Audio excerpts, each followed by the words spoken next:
can, but at the same time, it's very difficult because you know she's naming her ex. Okay, yeah, look, but you can relate to a certain extent. Look, you can't exactly. You can't relate to the fact that like she was dating a soccer player and all this stuff, all that stuff. No, but you can relate to the fact that you're like, oh, and especially a lot of people, you can feel sour about your past relationship and all that stuff, and so it's like you're gonna definitely feel that. You're gonna feel that song to another degree and whatnot. So, you have that whole dynamic right there, So, it's just interesting how that goes, you know what I mean? Because a lot of people have made successful careers off of making songs about their ex. Yeah. An example, Adele, which got sued by her ex. Yeah. Which he was like, this music is about me. So, I and he deserve... won. Yeah, it's crazy, right? He won.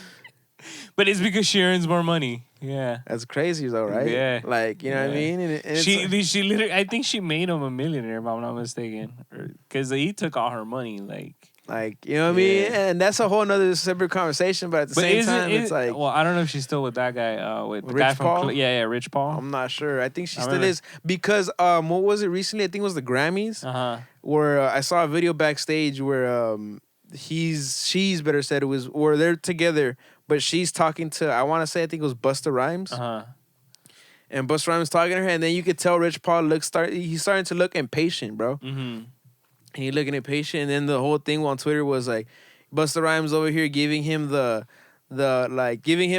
don't know exactly how they said it, but he put his hand on his shoulder while he was still talking. He didn't even look over him, bro. Just puts his hand on his shoulder while he's still talking to Adele, where it's kind of like, calm your nuts, buddy. I'm just talking to her real quick, you know what I mean? Like, I ain't trying to do nothing. Giving her flowers and that's it, you know what I mean? Because that's exactly what it looked like, So that whole dynamic went down there, you know what I mean? So it's possible. I think they started together, you know what I mean? But you can have those type of things where all this music is made and all this type of stuff. Like, for example, there's other artists that I don't know. I like her music, but I feel some type of way about her. Ariana Grande. Okay. I like. I would say more a certain amount of her tracks. I saw one of her performances one time. I think it was like when she was doing her European tour. Her production is wild, bro. Something I'd like to go see just because again I'm more into like seeing that production and her music is cool and whatnot, all that stuff. So, but like a lot of her music you can say has to do with like past relationships and all that stuff. And then like the Mac Miller effect always messes with me. You know what I mean? So those things too, where I'm like, man, like the way that went down. And all that, and I'm like, geez, bro. Like, in a sense, how that could take a toll so hard on an artist and just a human being in general, bro. Because now you listen to the songs and it's a different meaning. It's a different meaning. Yeah. And even Mac Miller's last album, bro. Like a lot of those songs too. It's like, man, dude, like. Dude was going through certain things, you know what I mean, and all that type of stuff. So it's like all these type of things that happen, and then the way that just gets generated into music, and then we consume those things, and it's like. And see, that's the thing that I like. I like this definition of Nipsey where he talks about how like, you cannot say that music is not spiritual because you're grabbing onto emotions and you're bringing ideas from somewhere and then speaking them, right? Yeah. And then it's like whatever the emotions of the artist are, whatever they were going through, those emotions are recorded. Yeah, it's crazy. And when you're listening to that, you are relating. Your emotions are connecting to their emotions. It's crazy you say this right now. And it's amplifying those emotions even more. We're gonna talk about this more in Sports Wave, but Byron, you think that John Moran's listening to a lot of Klieglock right now? Interesting. You know what I mean? Like you're talking about you don't want to say you impersonate, but you almost take on that persona that the music is putting out there. You know what I mean? And you have someone like John Moran out there acting wild and type of stuff, and it's I see what you did there. It's because he's from Memphis, huh? And then Key Glock is from Memphis. He took another connection. I took it as more like how what they be talking about in that music, and this guy's over here, flashing guns. You know what I mean? And the psychological aspect of music is crazy, bro. And it's something that people, that the music industry, the higher ups, they've exploited that. Yeah. You know what I mean? And it started. Well, because you're listening to ideas and you're listening to those ideas in a repetitive manner. And when you're listening to those ideas in a repetitive manner, eventually they're going to influence you.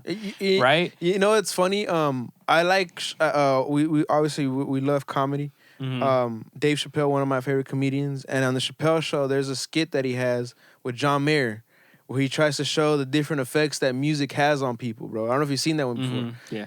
Bro, it's funny because he's like, let's see what rock music does to these white people while they're having lunch. You know what I mean? And it's like they start playing and they're supposed to start going crazy, bro.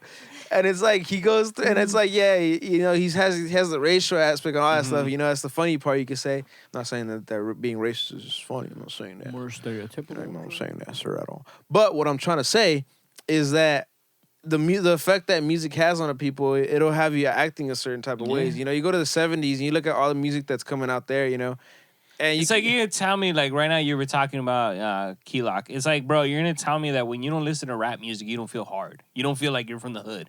In that moment. I mean, bro, when you're listening to that type of music. Dog, I was driving over here and I'm on the 405 and I'm like whipping it all hard, especially in the truck, bro. So I'm like, hell yeah, I feel hard, bro. What you mean? You know you're not from there. I don't even remember what I was listening to, but I would feel hard, bro. You know you're not from there. You know that's not your life. You know that you're not hood.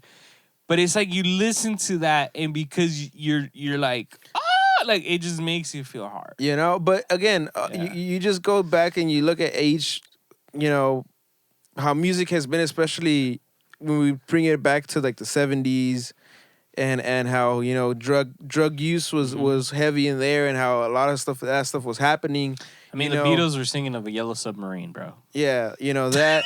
You have Nirvana talking about that stuff. You know, Pink Floyd, all these artists. You know. And then you go into even when you start talking about like artists like Ozzy Osbourne and the stuff they're talking about, how people got more into, you know, you could say like the demonic side of stuff, and because of that. And you go into the 90s with, you could say, the gangster rap, and how literally there's also evidence right now, you could say, of the music industry using that to kind of brainwash and control people during the 90s and all that type of stuff, you know? Like there's a song, I remember when I used to be, this is my dark time, you know, when I went through my depression.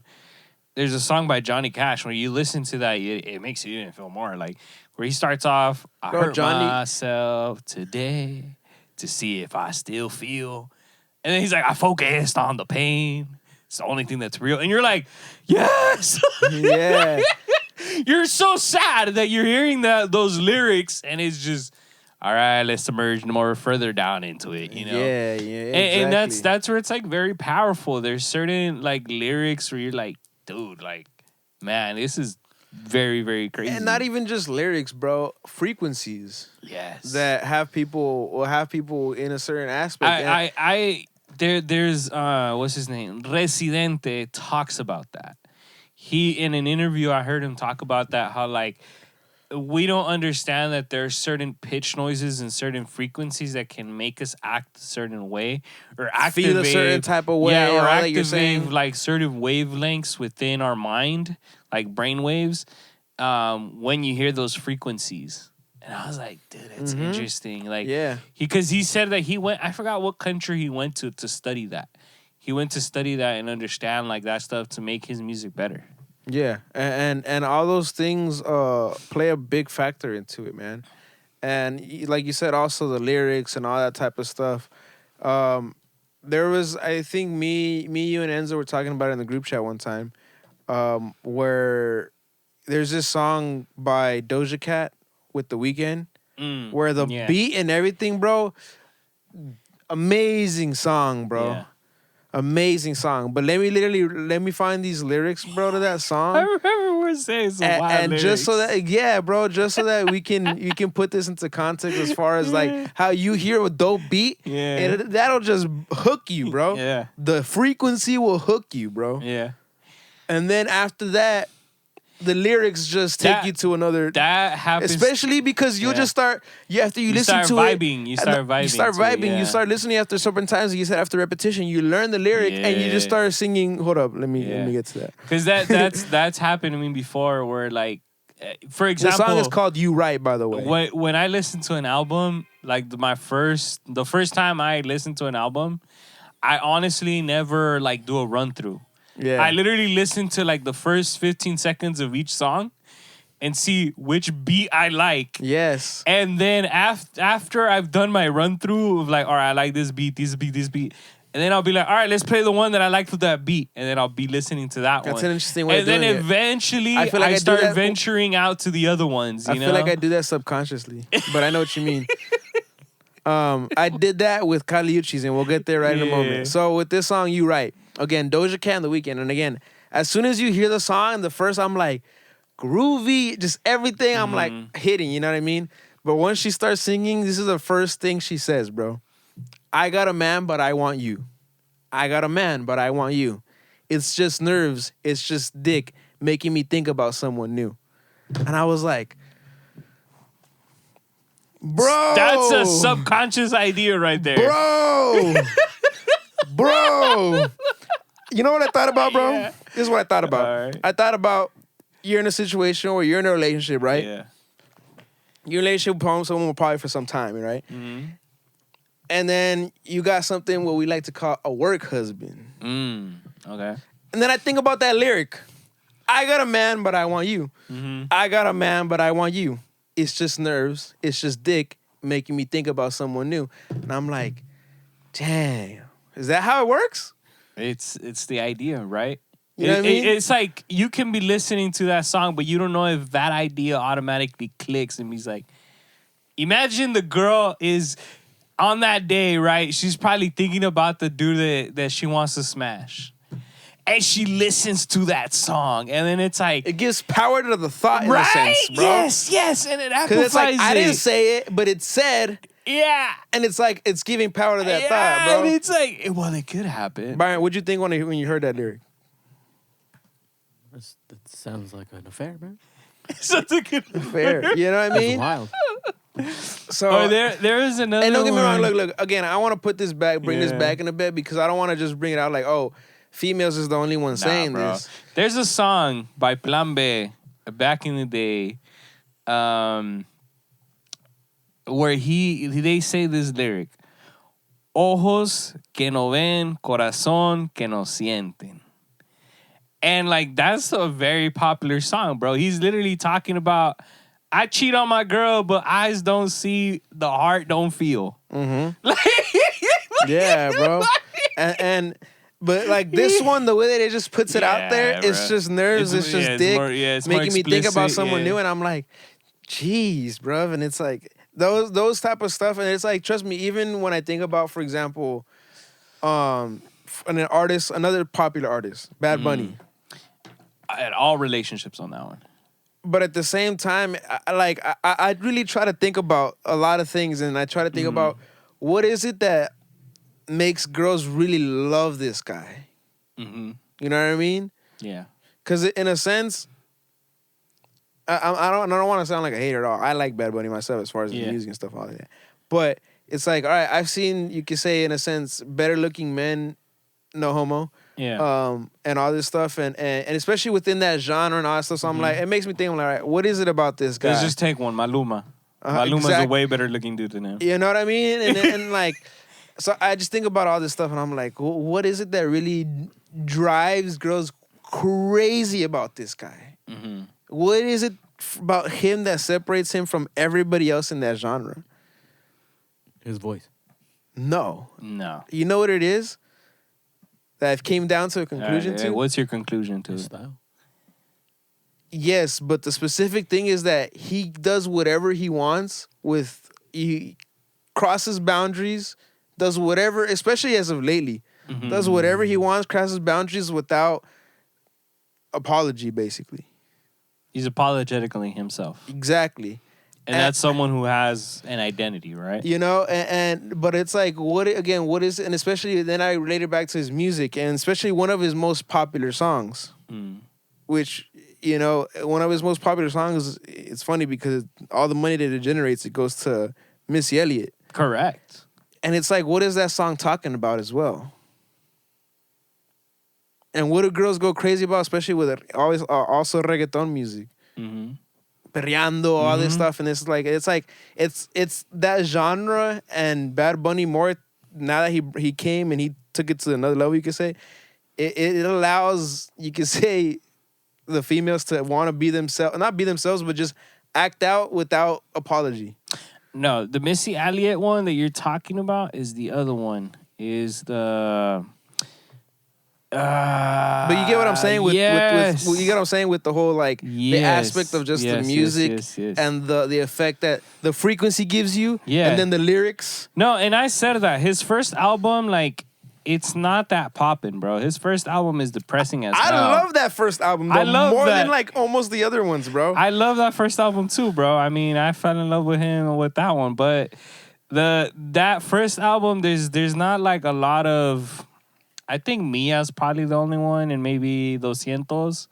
Mia's is probably like the only one that's like really, like very very like happy. Everything else is pretty sad on that album. Yeah. Pero Yo Hago Lo Que Me Da La Gana is literally like the best one. As far as like the Missy Elliott one is the Zafaera one. Mm-hmm. And but that's a very.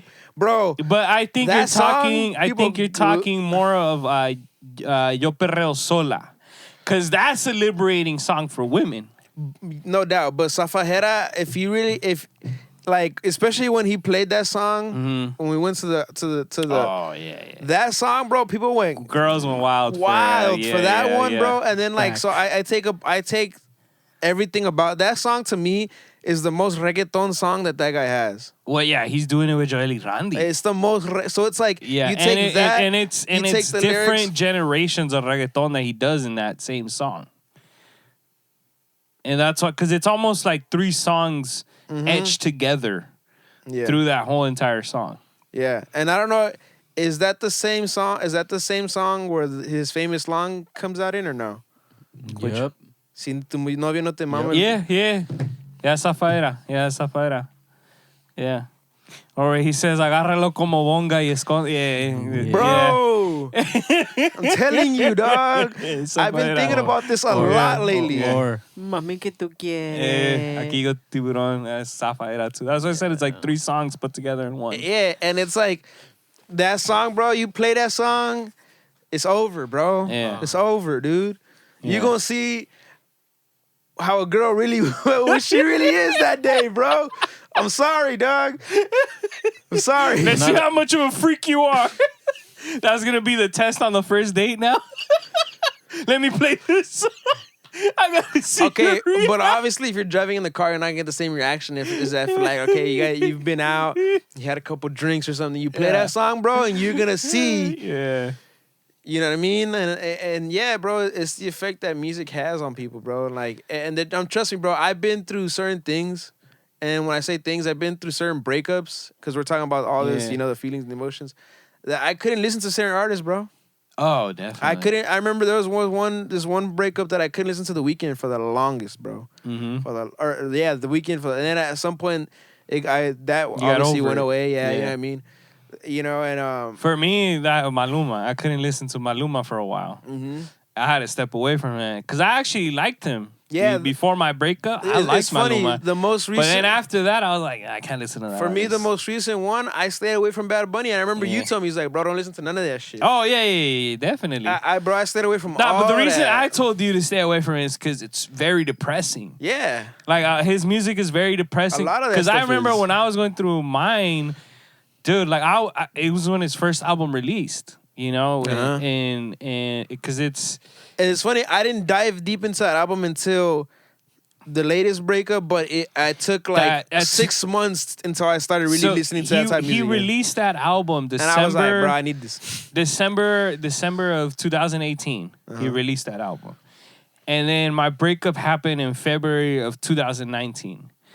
And I remember that, dude, like I had been listening to that album, but I would listen to the happy songs of that album. I would listen to Doscientas Mías, to Mia, to La Romana, and then what's that other one? Noche en Miami. No, that's sad. Otra Noche in Miami is sad to me. Hell no. I wasn't listening to that yet. There's another one that he has that I'm forgetting, dude, where he's like, si quieres, yo te llevo pa Singapur. Damn, why am I forgetting the name right now? Singapur. Yeah, because he says it like that. Ni bien ni mal is not a bad song, though. Let me see. Carro. That one's a Yo good me he song. visto caro, ser bichote. Cuando perreabas. That's the song I'm thinking about. Yeah. I used to listen to those songs more. And then after that, bro, when my breakup hit, bro, I started listening to all the other sad songs, bro. And they started hitting differently. Yep. I would just be on repeat, bro. Like Otra Noche in Miami, I would be on repeat. Bro, I think there's how as of the last couple of years, Apple Music gives you, at the end of the year how much you listen to. How many you listen to it? Bro, in the last 2 years, bro, Bad Bunny has hit up there. Him, The Weeknd, Drake, I forget who else. But those three artists, and I know the songs that I'm listening to of those. Oh yeah, they're on repeat. Are on repeat, but a lot of them are like the more deeper songs and all that type of stuff, bro. It's something else, man. Music is a wild thing, in the sense that it'll make you feel some type of way. It'll take you back to a certain time, you know what I mean? It'll make you feel certain emotions that, only those certain songs. That's why, for example, Bad Bunny, La Canción is a perfect, and La Canción example came of that. after though. Uh-huh. See that's the for me.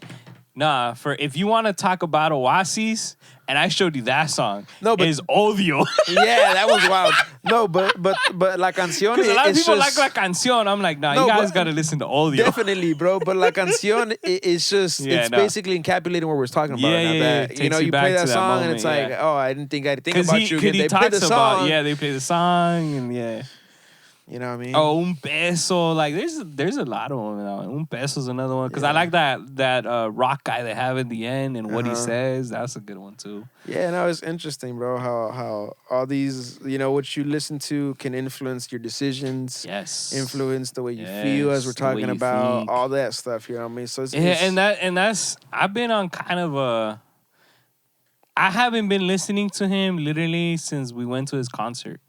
Mm-hmm. I've been on a diet from him. Yeah. Listening diet. I listened to him a bit when I was out in El Salvador. Yeah. But besides that, I have also been. I've been on a diet from him. Entering the year for me though. For me, I've been listening to a lot of Drake lately. Mm-hmm. I've been listening to a lot of Drake. I've been listening. I even reggaeton, I've kind of stepped away from it. I'm like, just take a break. Because it's yes, it's a genre that I mainly love and I like, but I just felt like I need a break from this. Yeah. Because at one point, all songs start eventually becoming the same. That's why I like more if I do try to listen to it, I'll probably listen to Eladio or Mike Towers. Because one thing I like about those guys is they'll talk about breakups and stuff like that. They got bars. They have songs that have nothing to do with that. And I'm like, sometimes I don't want to know about relationships. I just need a song and that's you listen to a lot of he has songs that are just about other stuff. Like, for example, when we listen Carta a Dios, and I remember you liked that song.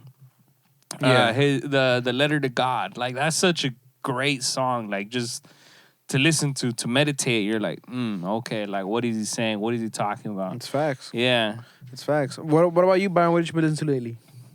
Lately, man. Damn. A lot of stuff.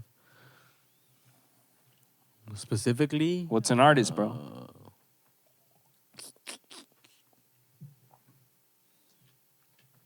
Yeah, bro. Mauricio said it earlier. That many, bro? Some old school artists.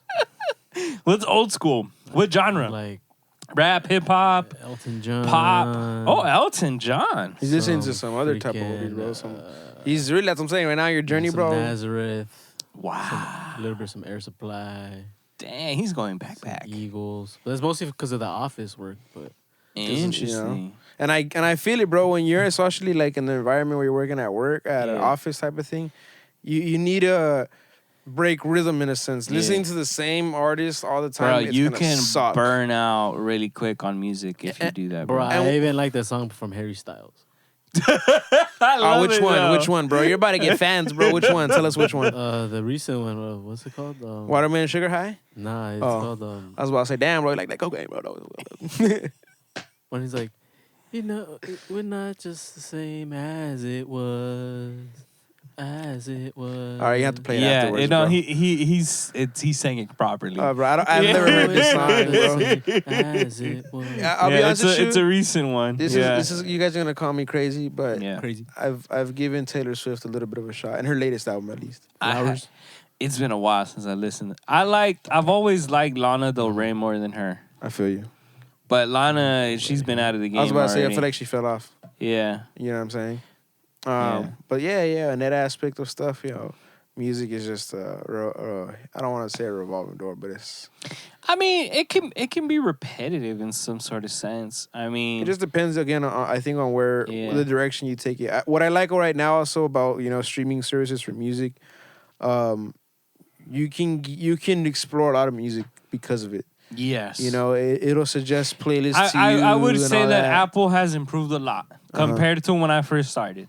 Yeah. Because my complaints to you, I remember, because you're the one that convinced me to go to Apple instead of staying with Spotify. Because I remember I used to pay for Spotify. Yeah. And I was at Spotify, I think 4 years before I switched over. And what I liked about Spotify is more than just music, because they have like speeches, they have languages, they have a bunch of stuff. Mm-hmm. But one of the things I liked about them was they have a lot. You can tell like their system is so advanced in the sense that, like, for example, you could tell them like, I don't like this song, and they'll give you a pop up and ask you, do you not like this song or not like this artist? Yeah. And then as soon as you say I don't like this artist, you'll never see that artist be recommended to you ever again. Yeah, and honestly I try to avoid go away from that because it's. Just because there's that song I might not like from that artist, but that may be something else that I might. But they give you the option, though. They give you that option. If you want to just do that song specifically, they'll never play that song for you, but they'll keep the artist for you. Yeah. So it's like a very custom profile. Yeah. That they make for you. In depth with it. Which Apple wasn't there yet. Like a few years ago when I transitioned over. Because I've been with Apple, I think I want to say already 40 years. I want to say already. 4 years? Yeah, 4 years. I heard 40. Yeah. I was tripping. Nah. I was like, damn, bro, you've been on it for a while, bro.